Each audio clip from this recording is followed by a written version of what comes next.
व्यक्त करावेत. आदरणीय देवाभाऊ बोला भारत माता की, जोरात बोला भारत माता की. देवाभाऊ तुम आगे बढ़ो. भारत माता की, भारत माता की. छत्रपती शिवाजी महाराज की, धर्मवीर छत्रपती संभाजी महाराज की. जय भवानी, जय भवानी. हिंदवी स्वराज्याचे सरसंस्थापक छत्रपती शिवरायांना मानाचा मुजरा करतो. भारतीय राज्यघटनेचे शिल्पकार भारतरत्न डॉक्टर बाबासाहेब आंबेडकर यांना मानवंदना अर्पित करतो. भगवान बिरसा मुंडा यांच्या चरणी नतमस्तक होतो.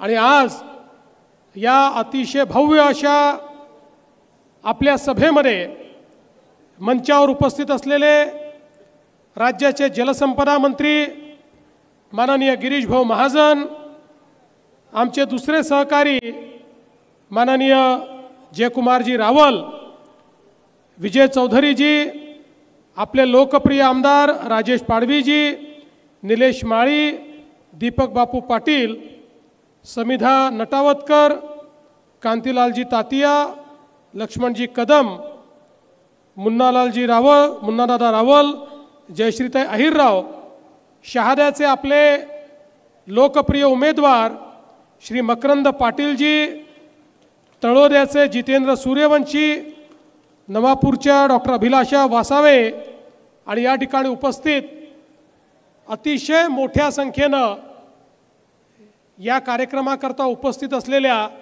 आमच्या सर्व लाडक्या बहिणी आणि तितक्याच लाडक्या भावांनो, खरं म्हणजे मी असं म्हणेन की आज या ठिकाणी आपले मकरंददादा यांचा विजय हा सुनिश्चित आहे. आणि तो सुनिश्चित असण्याचं कारण काय आहे? इकडेही आमच्या भगिनी बसलेल्या आहेत आणि इकडेही लाडक्या बहिणी बसलेल्या आहेत. आणि लाडक्या बहिणींची पावर ज्यांच्या पाठीशी गेली त्यांना कोणी हरवू शकत नाही. आणि तेवढ्याच मोठ्या संख्येने लाडके भाऊ देखील आहेत. आणि म्हणून मला विश्वास आहे की या ठिकाणी अतिशय चांगल्या प्रकारे ही जागा आपण निवडून आणू. खरं म्हणजे भगिनी आणि बंधूंनो, ही निवडणूक आपल्या नगरपालिकेची निवडणूक आहे. आणि नगरपालिकेच्या निवडणुकीमध्ये आपल्या शहराच्या विकासाकरता आपण या ठिकाणी मतदान मागत असतो. खरं तर मी कोणावर टीका करण्याकरता आलो नाही, कोणाला खाली दाखवण्याकरता आलो नाही. मी या ठिकाणी केवळ हे सांगण्याकरता आलो आहे की नगरपालिका भारतीय जनता पक्षाच्या हातामध्ये दिली तर आपले आमदार आहेत, मंत्री आहेत आणि मी आहे, पूर्ण ताकदीने तुमच्या शहराच्या पाठीमागे आम्ही उभे राहू. आज देशामध्ये मोदीजींच्या नेतृत्वात ज्या प्रकारचं परिवर्तन होत आहे, देशामधली शहरं बदलत आहेत. मोदीजींनी पहिल्यांदा ही भूमिका मांडली की आमच्या शहरांचाही विकास झाला पाहिजे. गावांचा विकास तर महत्त्वाचा आहेच, पण आमची शहरं बकाल आहेत. शहरांमध्ये त्या ठिकाणी पाण्याची व्यवस्था असेल, कचऱ्याचा निचरा असेल, गटारीची व्यवस्था असेल, त्या ठिकाणी रोजगाराची समस्या असेल, वेगवेगळ्या प्रकारे आरोग्याची सेवा असेल, शिक्षणाची व्यवस्था असेल, निवाऱ्याची व्यवस्था असेल, अशा सगळ्या गोष्टी या शहरामध्ये उपलब्ध झाल्या पाहिजेत. आणि म्हणून देशाच्या इतिहासामध्ये पहिल्यांदा 1,00,000 कोटी रुपयांपेक्षा जास्त निधी हा माननीय मोदीजींनी शहरांच्या विविध योजनांकरता उपलब्ध करून दिला. छोट्यातल्या छोट्या शहरात चांगलं रस्ते, चांगल्या गटारी, पिण्याच्या पाण्याची योजना, गरिबांकरता घरं, झोपडपट्टीवासियांकरता मालकी हक्काचे पट्टे, या सगळ्या गोष्टी या मोदीजींच्या योजनेतनं आज देशभरामध्ये आणि राज्यभरामध्ये होत आहेत।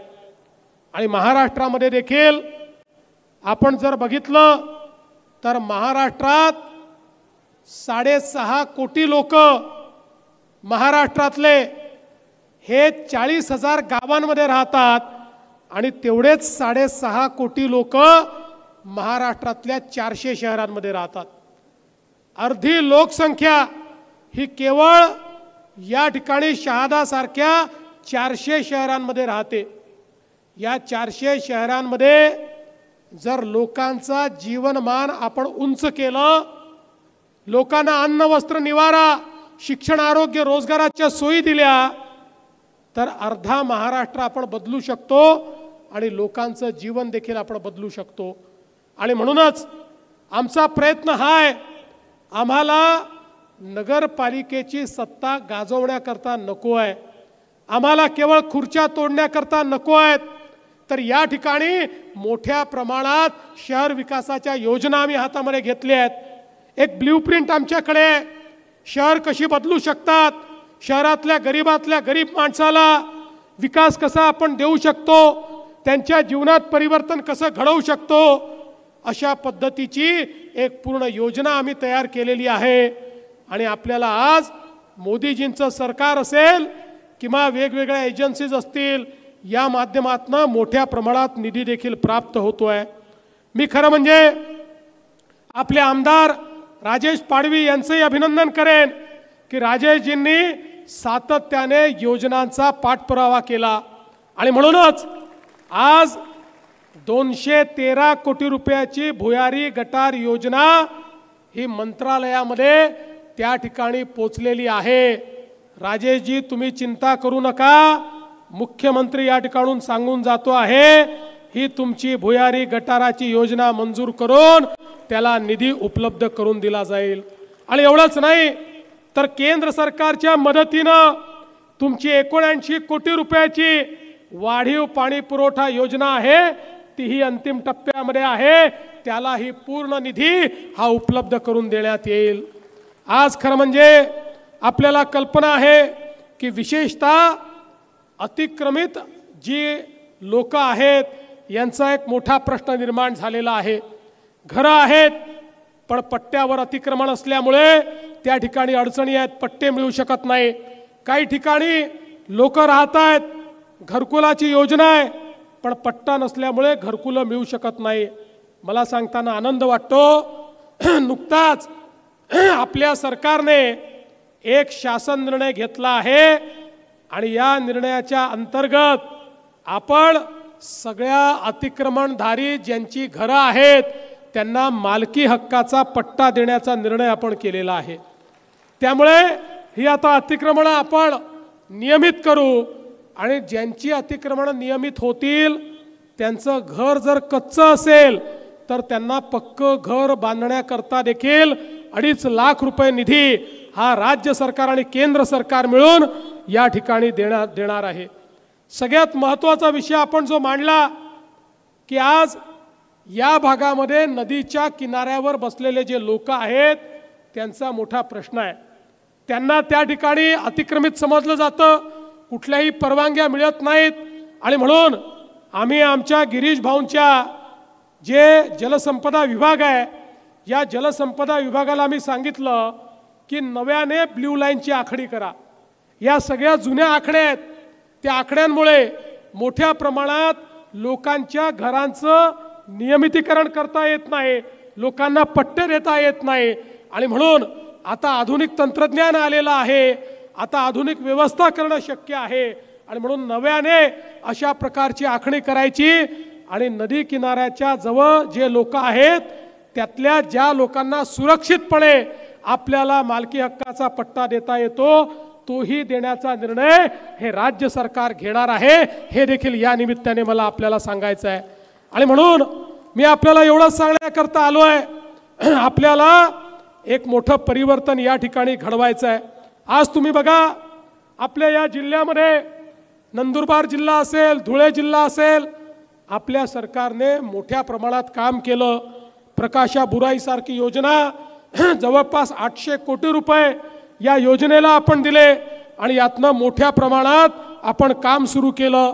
प्रधानमंत्री कृषी सिंचन योजनेच्या अंतर्गत 18,461 हेक्टर क्षेत्राकरता आपण त्या ठिकाणी मान्यता दिली आणि त्यासोबत आपण अलमाड तरवाड शहादा रस्त्याच्या निविदा या ठिकाणी जारी केल्या। हद्दवाढीचे काही प्रश्न आहेत ते प्रश्न देखील आपण सोडवतो आहोत आणि त्यासोबत आमच्या राजेशजींनी या ठिकाणी मागणी केली की मोहिदा येथे 150 हेक्टर जागेवर त्या ठिकाणी MIDC करण्यात यावी। आम्ही तातडीनं विधानसभेमध्ये त्याला होकार दिला आणि पुढच्या काळामध्ये अशा प्रकारची MIDC देखील त्या ठिकाणी आपण करणार आहोत। आज खरं म्हणजे वेगवेगळ्या प्रकारच्या ज्या मागण्या आपण केल्या आहेत, मग राहत्याबाड धरणाची सुप्रमा असेल किंवा या ठिकाणी वेगवेगळ्या प्रकारच्या ज्या काही योजना असतील त्या योजनांना मान्यता देण्यात येईल। आपण चिंता करू नका काय सांगण्याकरता मी आलो आहे। आज मला सांगताना आनंद वाटतो, आपल्या सरकारने अनेक चांगले निर्णय घेतले। मागच्या काळामध्ये लाडकी बहीणसारखा आपण निर्णय घेतला। आमचे विरोधक म्हणायचे आता यांना इतकं बहुमत मिळालं, आता हे लाडकी बहीण योजना बंद करणार। पण सगळ्या बहिणींना सांगतो, जोपर्यंत तुमचा देवा भाऊ आहे लाडकी बहीण योजना बंद होणार नाही। ही योजना सुरूच राहील। आमच्या लाडक्या बहिणींना मदत ही मिळतच राहील। त्यासोबत आता आपण महात्मा फुले जनआरोग्य योजनेच्या अंतर्गत 5 लाखापर्यंतचा इलाज हा सगळ्यांकरता मोफत केला। पण आपण तेवढं करून थांबलो नाही। परवा आपण त्याच्यामध्ये 1000 वेगवेगळ्या आजारांना अजून समाविष्ट केलं। आतापर्यंत 1300 आजारांकरता आपण 5 लाखापर्यंतचा इलाज करत होतो। आता 2400 आजारांकरता 5 लाखापर्यंतचा इलाज हा आपण मोफत देणार आहोत। त्याकरता 1 पैसा देखील कोणाला लागणार नाही। आणि एवढंच नाही तर त्याच्या पलीकडे 27 आजार असे आहेत की ज्या आजारामध्ये 5 लाखाच्या वरही आम्ही पैसा देणार आहोत। कारण आम्हाला मोदीजींनी एकच गोष्ट सांगितली आहे, गरीबाच्या आरोग्याकरता त्या ठिकाणी पैसा नाही म्हणून गरीबाला इलाज नाही असं होता कामा नये। प्रत्येक गरीबाचा इलाज झाला पाहिजे आणि म्हणून आज महात्मा फुले जनआरोग्य योजनेसारखी योजना आणि या योजनेच्या माध्यमातून मोठ्या प्रमाणात आपण काम चालू केलं आहे। आणि आता तर मोदीजींनी सांगितलंय नगरपालिकेचे जे क्षेत्र आहेत या क्षेत्रांमध्येही आयुष्यमान आरोग्य मंदिर तयार करा।